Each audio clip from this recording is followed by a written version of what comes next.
വിഘ്നേശ്വരായ നമഃ. എല്ലാ മാന്യ പ്രേക്ഷകർക്കും ഗ്രീൻ മീഡിയ വിഷൻ ചാനലിന്റെ നക്ഷത്ര ജ്യോതിഷ പങ്ക്തിയിലേക്ക് സ്വാഗതം.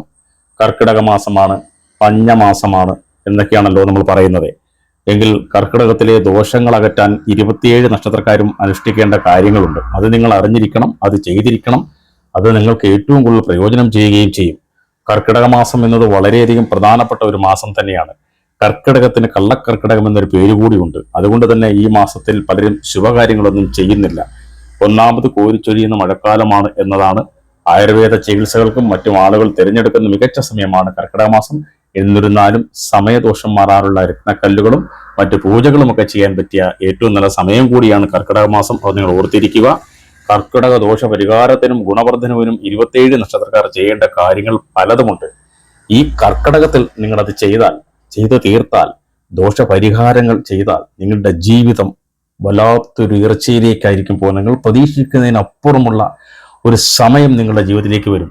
സാമ്പത്തിക നേട്ടമായാലും മറ്റുള്ള അഭിവൃദ്ധികളായാലും കുടുംബത്തിന്റെ സുഖമായാലും അങ്ങനെയുള്ള പല പല നേട്ടങ്ങൾ, നിങ്ങൾക്ക് വീട് വെക്കുവാനുള്ള അവസരങ്ങളായാലും വാഹനം വാങ്ങാനുള്ള അവസരങ്ങളായാലും ജോലിക്കുള്ള അവസരങ്ങളായാലും പഠനത്തിന്റെ ഉയർച്ചയ്ക്കുള്ള അവസരങ്ങളായാലും എല്ലാം നിങ്ങൾക്ക് നേടിത്തരുന്നൊരു സമയമാണ് കർക്കിടക മാസത്തിലെ പരിഹാര പൂജകൾ.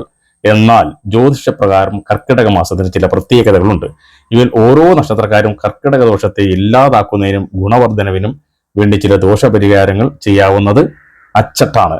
27 നക്ഷത്രക്കാരും ഗുണവർദ്ധനവിനും ദോഷപരിഹാരങ്ങൾ അകറ്റുന്നതിന് വേണ്ടി ചെയ്യേണ്ടതും അനുഷ്ഠിക്കേണ്ടതുമായ ചില കാര്യങ്ങളുണ്ട്. അവ എന്തൊക്കെയാണെന്ന് നോക്കാം. അത് തീർച്ചയായും നിങ്ങൾ കേട്ടറിഞ്ഞ് അതുപോലെ പ്രവർത്തിച്ചാൽ ജീവിതം മെച്ചപ്പെടും എന്ന് മാത്രമല്ല, ഈ കർക്കിടകത്തോടുകൂടി നിങ്ങളുടെ ദോഷങ്ങളെല്ലാം മാറിക്കിട്ടും. മേടക്കൂറുകാരായ അശ്വതി, ഭരണി, കാർത്തിക നക്ഷത്രക്കാർക്ക്, മേടക്കൂറിൽ വരുന്ന 3 രാശിക്കാർ, ഇവർ ജന്മദോഷ പരിഹാരത്തിന് വേണ്ടി ചെയ്യേണ്ട കാര്യങ്ങൾ ലക്ഷ്മി സമേതനായ മഹാവിഷ്ണുവിനെ ആരാധിക്കുക എന്നതാണ്. അതുപോലെ ശിവക്ഷേത്ര ദർശനം നടത്തുകയും ഭഗവാൻ ഇളനീർധാര, കൂവളമാല, പിൻവിളക്ക് എന്നിവ സമർപ്പിക്കണം. ശാസ്താ ക്ഷേത്രത്തിൽ ദർശനം നടത്തി ശനിയാഴ്ച വ്രതം എടുക്കുന്നതിനും ശ്രദ്ധിക്കണം. ഇതിലൂടെ ദോഷങ്ങൾക്ക് പൂർണ്ണമായും പരിഹാരം കാണാൻ കഴിയും. ജീവിതത്തിൽ ഉയർച്ചയുണ്ടാകും, നേട്ടങ്ങളുണ്ടാകും, സാമ്പത്തിക അഭിവൃദ്ധി ഉണ്ടാകും. അതുപോലെ തന്നെ ഇടവക്കൂറുകാരായ കാർത്തിക, രോഹിണി, മകയിര നക്ഷത്രക്കാർ, ഇടവക്കൂറിൽ വരുന്ന ഈ നക്ഷത്രക്കാർ ദോഷപരിഹാരത്തിന് വേണ്ടി ശാസ്താവിനെയാണ് ആരാധിക്കേണ്ടത്. ഭഗവാൻ ഇഷ്ട വഴിപാടായ നെയ്യഭിഷേകം നടത്തുന്നതിന് ശ്രദ്ധിക്കുക. ശനിയാഴ്ച വ്രതമെടുക്കുന്നതും നല്ലതാണ്. ഇതുകൂടാതെ നാഗത്തിന് 100 പാലും, ഹനുമാന് വടമാല, സുബ്രഹ്മണ്യ സ്വാമിക്ക് പാലഭിഷേകവും നടത്തുവാൻ ശ്രദ്ധിക്കണം. ഇത് നിങ്ങളുടെ ജീവിതത്തിലെ പല അഭിലാഷങ്ങളും നേടുവാനുള്ള ഏറ്റവും നല്ല സമയം, ഉയർച്ചയ്ക്കുള്ള സമയം കൂടിയാണ് നിങ്ങൾ മനസ്സിലാക്കിയിരിക്കുക. അതോടുകൂടി നിങ്ങളുടെ സാമ്പത്തിക നേട്ടങ്ങൾ ഉണ്ടാകും. അതുപോലെ വിവാഹ ദോഷങ്ങളൊക്കെ ഉണ്ടായിരുന്നവർക്ക് അതെല്ലാം മാറിക്കിട്ടും. അത് കഴിഞ്ഞാൽ മിഥുനക്കൂറുകാരായ മകയിരം, തിരുവാതിര, പുണർന്ന നക്ഷത്രക്കാരാണ്. മിഥുനക്കൂറിൽ വരുന്ന 3 നക്ഷത്രക്കാർക്ക് അവരുടെ കർക്കിടക മാസദോഷങ്ങളെ പരിഹരിക്കുന്നതിന് വേണ്ടി ശ്രീകൃഷ്ണ തൃക്കൈവെണ്ണ വഴിപാടായി നടത്തണം. അപ്പോൾ ശ്രീകൃഷ്ണന് തൃക്കൈവെണ്ണ വഴിപാടായി നടത്തുന്നതോടുകൂടി നിങ്ങൾക്ക് നല്ലൊരു സമയം വന്നു ചേരും. ഇതുകൂടാതെ മഹാവിഷ്ണുവിന് പാൽപായസവും ഭഗവതിക്ക് കടുംപായസവും വഴിപാടായി നടത്തുക. ഇത് ദോഷത്തെ ഇല്ലാതാക്കി ജീവിതത്തിൽ പുതുവെളിച്ചം കൊണ്ടുവരുന്നു. ഗണപതി ഭഗവാന് മോദകം സമർപ്പിക്കുന്നതും ശ്രദ്ധിക്കുക ഈ നക്ഷത്രക്കാർ. അതുപോലെ തന്നെ പിന്നെ വരുന്നത് കർക്കടകക്കൂറുകാരായ നക്ഷത്രക്കാരാണ്. പുണർതം, പൂയം, ആയില്യം നക്ഷത്രക്കാർ കർക്കടകക്കൂറിൽ വരുന്നവരാണ്. 3 നക്ഷത്രക്കാർ ദോഷപരിഹാരത്തിന് വേണ്ടി ശനി ഭഗവാനെയാണ് ആരാധിക്കേണ്ടത്. ഇത് അവരുടെ ശനിദോഷത്തെ പ്രതിരോധിക്കുകയോ ജീവിതത്തിൽ പോസിറ്റീവ് ഫലങ്ങൾ നൽകുകയും ചെയ്യുന്നു. ദോഷശാന്തിക്കായി ഇവർക്ക് ഓം നമഃ ശിവായ മന്ത്രം 108 തവണ ജപിക്കാവുന്നതാണ്. ശിവക്ഷേത്ര ദർശനം നടത്തുന്നതിനും ശ്രദ്ധിക്കുക. ഭഗവതി കടുംപായസം വഴിപാടായി സമർപ്പിക്കുന്നതിനും നല്ലതാണ്.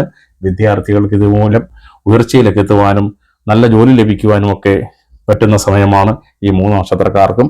അതുപോലെ തന്നെ ചിങ്ങക്കൂറുകാരായ മകം, പൂര, ഉത്രം നക്ഷത്രക്കാർക്ക്, ഇവർക്ക് ദോഷപരിഹാരത്തിന് വേണ്ടി വിഷ്ണു സഹസ്രനാമം ജപിക്കാവുന്നതാണ്. ഇത് കൂടാതെ ശിവക്ഷേത്ര ദർശനം നടത്തി ഭഗവാൻ പിൻവിളക്ക്, ധാര എന്നിവ വഴിപാടായി സമർപ്പിക്കണം. സുബ്രഹ്മണ്യ സ്വാമിയെ പ്രാർത്ഥിച്ച് നാരങ്ങമാല വഴിപാടായി നൽകേണ്ടതാണ്. അതുപോലെ തന്നെ പിന്നീട് വരുന്ന കന്നിക്കൂറുകാരായ ഉത്രം, അത്തം, ചിത്തിര നക്ഷത്രക്കാർക്ക്, കന്നിക്കൂറിൽ വരുന്ന 3 നക്ഷത്രക്കാർക്ക് ദോഷപരിഹാരം ചെയ്യുന്നതിന് വേണ്ടി ഗണപതി ഹോമം നടത്താവുന്നതാണ്. ഇവർക്ക് ദോഷം അതിന്റെ ഉച്ചാസ്ഥയിൽ നിൽക്കുന്ന സമയമാണ്. ഇതിനെ പ്രതിരോധിക്കുന്നതിന് ശനിയാഴ്ച ശാസ്താക്ഷേത്രത്തിൽ ദർശനം നടത്തുകയും ശനിയാഴ്ച വ്രതം എടുക്കുകയും ചെയ്യണം. നാഗങ്ങൾക്ക് അഭിഷേകവും 100 പാലും സമർപ്പിക്കുക. പിതൃദോഷങ്ങളൊക്കെ മാറ്റിയെടുക്കുക, ശനിദോഷങ്ങൾ മാറ്റിയെടുക്കണം. അതുപോലെ ഉയർച്ച നിങ്ങൾക്ക് പല രീതിയിൽ ഉണ്ടാകും. ഈ മാസത്തോടുകൂടി ദോഷങ്ങൾ മാറ്റിയെടുത്താൽ ജീവിതത്തിൽ എല്ലാവിധ ഉയർച്ചകളും നിങ്ങൾക്ക് വന്നു ചേരുന്നതാണ്. അതുപോലെ വിദേശയാത്രയ്ക്കുള്ള യോഗമുള്ള സമയമാണ്. അത് കഴിഞ്ഞാൽ തുലാക്കൂറുകാരായ ചിത്തിര, ചോതി, വിശാഖം നക്ഷത്രക്കാരാണ്. തുലാക്കൂറിൽ വരുന്ന ഈ 3 നക്ഷത്രക്കാർ ശാസ്താവിനെയാണ് ദോഷപരിഹാരത്തിന് വേണ്ടി ആരാധിക്കേണ്ടത്. ശാസ്താവിനെ ആരാധിക്കുന്നതിനൊപ്പം തന്നെ നെയ്യഭിഷേകം വഴിപാടായി സമർപ്പിക്കുക. ഇതുകൂടാതെ ഗണപതി ഹോമം, പാലഭിഷേകം എന്നിവയും നടത്താവുന്നതാണ്. വിഷ്ണു ക്ഷേത്ര ദർശനം നടത്തി ഭഗവാന് പാൽപായസം വ്യാഴാഴ്ച വഴിപാടായി സമർപ്പിക്കുക. നിങ്ങൾക്ക് ഉയർച്ച മാത്രമേ ഉണ്ടാവൂ. ഉയർച്ച എന്ന് പറഞ്ഞാൽ നിങ്ങളുടെ ജീവിതത്തിൽ വരുന്ന എല്ലാ മാറ്റങ്ങളും നിങ്ങൾക്ക് തിരിച്ചറിയുവാൻ കഴിയും. നിങ്ങൾക്ക് വിരലിൽ ധരിക്കാവുന്ന നക്ഷത്രങ്ങൾ, എല്ലാ നക്ഷത്രക്കാർക്കും അവരുടേതായ നക്ഷത്രങ്ങളുണ്ട്. ആ നക്ഷത്ര കല്ലുകൾ വാങ്ങി പൂജിച്ച് കയ്യിൽ ധരിക്കുന്നത് നല്ലതാണ്. ഈ കർക്കിടക മാസത്തിൽ അതുകൂടി നിങ്ങൾ ചെയ്യുക. നിങ്ങളുടെ ദോഷഫലങ്ങളൊക്കെ മാറി നല്ലൊരു ജീവിതത്തിലേക്ക്, ശരീരത്തിന് പോസിറ്റീവ് എനർജി കിട്ടും എന്നുള്ളതാണ്. വൃശ്ചികക്കൂറുകാരായ വിശാഖം, അനിഴം, തൃക്കേട്ട, വൃശ്ചികക്കൂറ് വരുന്ന ഈ 3 നക്ഷത്രക്കാർക്ക് ദോഷപരിഹാരത്തിന് വേണ്ടി ശിവക്ഷേത്ര ദർശനം നടത്തുന്നതിന് ശ്രദ്ധിക്കണം. ശിവ പഞ്ചാക്ഷരി മന്ത്രം ജപിക്കുന്നതിന് വേണ്ടി സമയം കണ്ടെത്തുക. ശിവന് ജലധാരയും പിൻവിളക്കും വഴിപാടായി സമർപ്പിക്കുക. ശാസ്താവിന് എള്ളു തിരി കത്തിക്കുകയും വഴിപാടായി സമർപ്പിക്കുകയും ചെയ്യുക. നിങ്ങളുടെ ഈ കർക്കിടക മാസത്തോടുകൂടി നിങ്ങളുടെ ദോഷങ്ങളെല്ലാം അകന്ന് നല്ലൊരു സമയം നിങ്ങൾക്ക് വന്നു ചേരും എന്നുള്ളത് ഉറപ്പാണ്. അതുപോലെ ധനുക്കൂറുകാരായ മൂലം, പൂരാടം, ഉത്രാടം നക്ഷത്രക്കാർ ദോഷപരിഹാരത്തിന് വേണ്ടി ഈ 3 നക്ഷത്രക്കാരും ശിവക്ഷേത്ര ദർശനം നടത്തുക. ഇതുകൂടാതെ പിൻവിളക്ക് സമർപ്പിക്കുകയും ചെയ്യുക. ശനിയാഴ്ച ദിവസങ്ങളിൽ വ്രതമനുഷ്ഠിക്കുക. വിഷ്ണുവിന് വ്യാഴാഴ്ച പാൽപായസം വഴിപാട് നൽകുക. നാഗപ്രീതിക്ക് വേണ്ടി 100 പാലും സമർപ്പിക്കുക. കുടുംബദോഷങ്ങളും പിതൃദോഷങ്ങളും എല്ലാം മാറ്റിയെടുക്കാൻ കഴിയും ഇതുമൂലം. അത് നിങ്ങളുടെ ജീവിത ഉയർച്ചയെ നല്ല രീതിയിൽ തന്നെ നിങ്ങൾക്ക് മാറ്റങ്ങൾ ഉണ്ടാക്കി തരുന്ന ഒരു കാര്യമാണ് ഈ കർക്കിടകത്തിൽ ഇതെല്ലാം ചെയ്യുന്നത്. അടുത്തത് മകരക്കൂറുകാരായ ഉത്രാടം, തിരുവോണം, അവിട്ടം നക്ഷത്രക്കാരാണ്. ഈ 3 നക്ഷത്രക്കാർക്ക് ഈ മാസം ജന്മദോഷ പരിഹാരം തീർക്കുന്നതിന് വേണ്ടി വിഷ്ണുപ്രീതി വരുത്തുന്നതിന് ശ്രദ്ധിക്കുക. കൂടാതെ കുടുംബക്ഷേത്രത്തിൽ ദർശനം നടത്തുകയും വഴിപാട് സമർപ്പിക്കുകയും ചെയ്യുക. ശിവന് ഇളനീർധാരയും പിൻവിളക്കും സമർപ്പിക്കുക. ഭഗവതിക്ക് കടുംപായസം വഴിപാടായി സമർപ്പിക്കുക. ദോഷപരിഹാരങ്ങളൊക്കെ ചെയ്താൽ നിങ്ങൾക്ക് നല്ല ഉയർച്ച ഉണ്ടാകും ഈ കർക്കിടക മാസത്തിൽ. അടുത്തത് കുംഭക്കൂറുകാരായ അവിട്ടം, ചതയം, പൂരൂരുട്ടാതി നക്ഷത്രങ്ങളാണ്.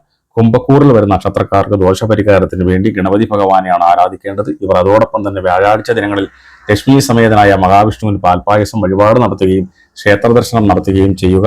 സുബ്രഹ്മണ്യ സ്വാമിക്ക് ഭസ്മാഭിഷേകം നടത്തുന്നതും ദോഷപരിഹാരത്തിന് മികച്ചതാണ്. അതും നിങ്ങളുടെ ജീവിതത്തിൽ വലിയ മാറ്റങ്ങൾ വരുത്തും. ഉദ്യോഗാർത്ഥികൾക്ക് ഏറ്റവും നല്ല സമയം കൂടിയാണ് ഈ കർക്കിടക മാസത്തിന്റെ പൂജകൾ എന്ന് പ്രത്യേകം ഈ 3 നക്ഷത്രക്കാർ തിരിച്ചറിഞ്ഞിരിക്കണം. മീനക്കൂറുകാരായ പൂരൂരുട്ടാതി, ഉത്രട്ടാതി, രേവതി നക്ഷത്രക്കാരുടെ കാര്യത്തിൽ മീനക്കൂറിൽ വരുന്ന ഈ 3 നക്ഷത്രക്കാർക്ക് ദോഷപരിഹാരത്തിന് വേണ്ടി ശിവക്ഷേത്ര ദർശനം നടത്താവുന്നതാണ്. അതുകൂടാതെ ശിവക്ഷേത്രത്തിൽ ദർശനം നടത്തി പിൻവിളക്ക് വഴിപാടായി സമർപ്പിക്കണം.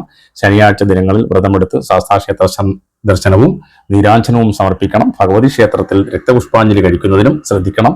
ഇതെല്ലാം നിങ്ങളുടെ ദോഷഫലങ്ങളെ ഇല്ലാതാക്കി മികച്ച ജീവിതം നിങ്ങൾക്ക് നൽകും എന്നുള്ളതാണ്. അതോടൊപ്പം ശനിദോഷ പരിഹാരങ്ങൾക്കായി പൂജകൾ ചെയ്യേണ്ടവർ നമ്മുടെ ചാനലിന്റെ നമ്പറുമായി ബന്ധപ്പെടുക. നക്ഷത്രവുമായി ബന്ധപ്പെട്ട് നിങ്ങളുടെ രത്നക്കല്ലുകളൊക്കെ കയ്യിൽ ധരിക്കുന്ന കല്ലുകളുടെ ആവശ്യങ്ങൾക്കും ഞങ്ങളെ വിളിക്കുക. ഇത്രയും നേരം ഈ ജ്യോതിഷ പങ്ക്തി കേട്ടിരുന്ന എല്ലാവർക്കും നമസ്കാരം. ഇനി അടുത്ത ഒരു ജ്യോതിഷ പങ്ക്തിയുമായി വീണ്ടും എത്താം. എല്ലാവരും ചാനൽ സബ്സ്ക്രൈബ് ചെയ്യാത്തവരുണ്ടെങ്കിൽ ചാനൽ സബ്സ്ക്രൈബ് ചെയ്യുക, ലൈക്ക് ചെയ്യുക, ഷെയർ ചെയ്യുക.